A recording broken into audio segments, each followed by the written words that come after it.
There's the point, isn't it? We've just given them a tick for not putting subsidies into households, but what that $20 billion the government set aside for new transmission lines represents is a subsidy, a massive subsidy towards the renewable market, because the new transmission lines are being put in almost entirely because of the increase in renewables and snowy hydro too, right? If they're not there to support gas power, for instance.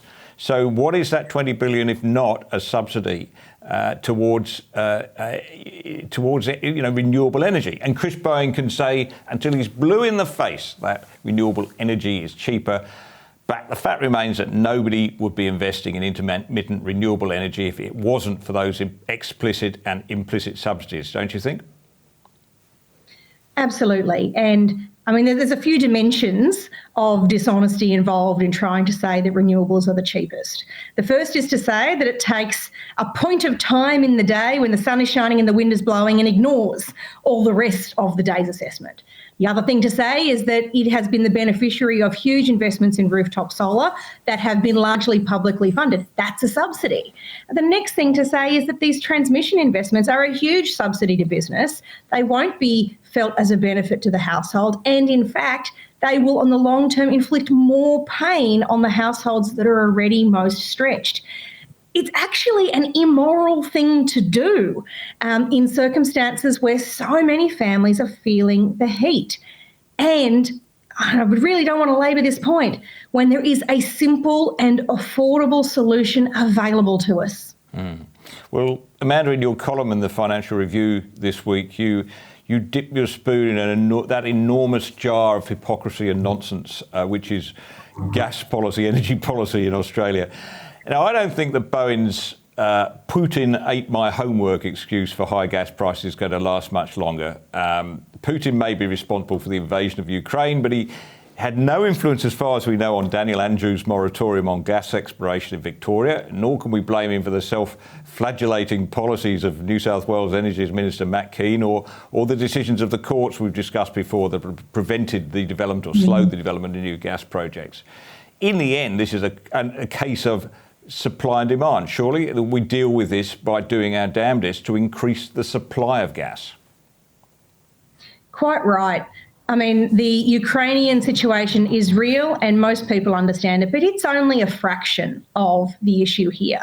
And to try and pretend it's a full explanation that allows Labor to wash their hands is nothing short of dishonest. I mean, the recipe for getting this right isn't rocket science. The reason we are paying so much for gas is that the export terminals that we have at present are capable of exporting it. All we really need to do to get a differentiation in price for the domestic market is to make sure we are pumping gas well in excess of what our terminals are capable of exporting, because then it has to be at a lower price.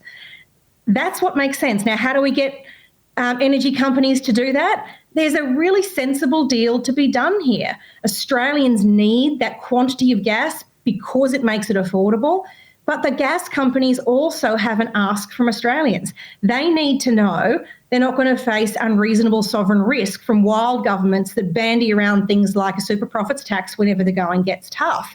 That's the rhetoric we're hearing from Labor right now. They need to know that they are going to get help with the investment in the technologies that will let them be lower emitters. That's what they actually want to be. So carbon capture and storage is being doubled down on big time in the US. We shouldn't be treating it like a joke here.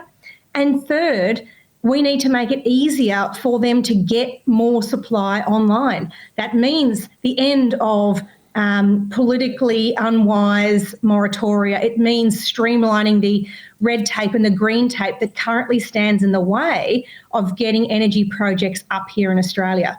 If you get that right, we'll have more gas in the market. It has the added benefit of providing more competition in the market at the most expensive times of day for energy. So the hydro companies can't extort their pound of flesh from a low competition environment when prices are high.